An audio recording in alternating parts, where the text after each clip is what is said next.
Triliunan rupiah kembali. Kisah uang rakyat yang berliku dalam skandal CPO. Ini bukan sekadar angka. Ini adalah kisah tentang triliunan rupiah, uang yang seharusnya menjadi milik rakyat, namun sempat melayang dalam pusaran korupsi. Bayangkan, sebuah jumlah fantastis, 11.380.351.802.619 Sebuah angka yang sulit dibayangkan, bahkan untuk sebuah negara. Dan kini, sebagian dari uang itu, uang kerugian negara akibat kasus korupsi ekspor minyak sawit mentah atau CPO, perlahan kembali. Kemarin, di balik dinding-dinding kokoh Kejaksaan Agung, sebuah pengumuman penting dibuat. 5 korporasi raksasa dari Wilmar Group, yang sebelumnya terjerat dalam kasus yang menggemparkan ini, telah mengembalikan uang yang selama ini dinanti. Sebuah pengembalian yang membangkitkan harapan, namun juga menyisakan pertanyaan, bagaimana bisa uang sebanyak ini sempat hilang? Dan mengapa, meskipun uang kembali, kisah hukumnya justru berakhir dengan pembebasan? CPO dan turunannya pada industri kelapa sawit tahun 2022 atas nama 5 terdakwa korporasi yang tergabung dalam Wilmar Group.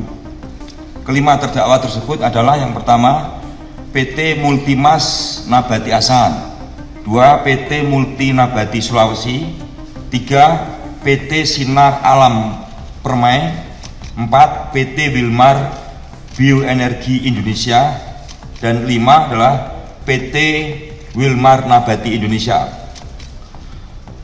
Para terdakwa korporasi tersebut masing-masing didakwa melanggar pasal 2 ayat 1 dan pasal 3 yunto pasal 18 Undang-Undang Nomor 31 Tahun 1999 tentang pemberantasan tindak pidana korupsi sebagaimana telah diubah dengan Undang-Undang Nomor 20 Tahun 2021 tentang perubahan atas Undang-Undang Nomor 31 Tahun 1999 tentang pemberantasan tindak pidana korupsi yunto pasal 55 ayat 1 ke 1 KUHP. Seperti yang telah kita ketahui bersama, kelima terdakwa korporasi tersebut di Pengadilan Tipikor pada Pengadilan Negeri Jakarta Pusat telah diputus oleh hakim dengan putusan lepas dari segala tuntutan hukum, sehingga penuntut umum melakukan upaya hukum kasasi yang hingga saat ini perkaranya masih ada dalam tahap pemeriksaan kasasi.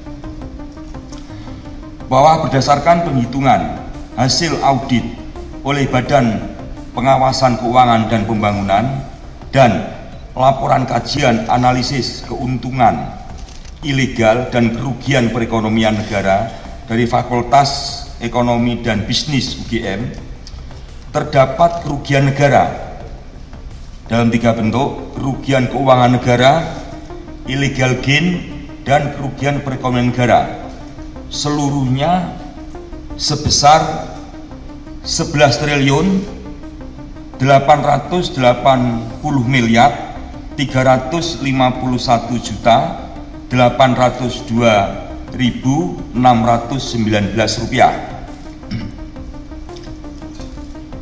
Dengan perincian tadi saya sebutkan, yang pertama PT Multimas Nabati Asahan sebesar 3 triliun 997 miliar 42 juta 917.832 rupiah 42 sen. PT Multi Nabati Sulawesi sebesar 39 miliar 756 juta 429.964 rupiah 94 sen.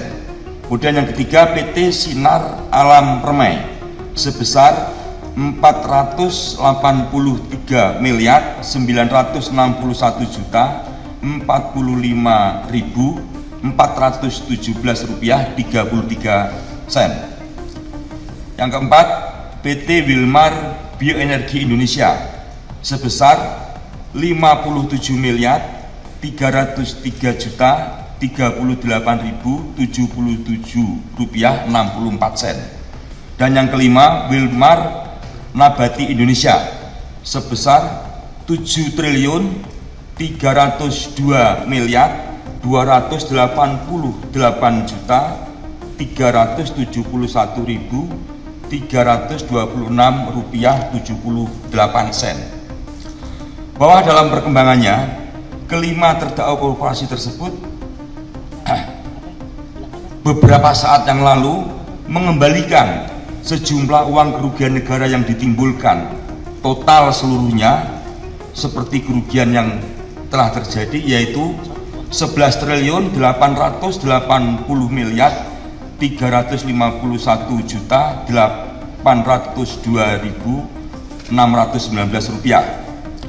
Ikuti terus informasi-informasi terkini lainnya di SIB News Network.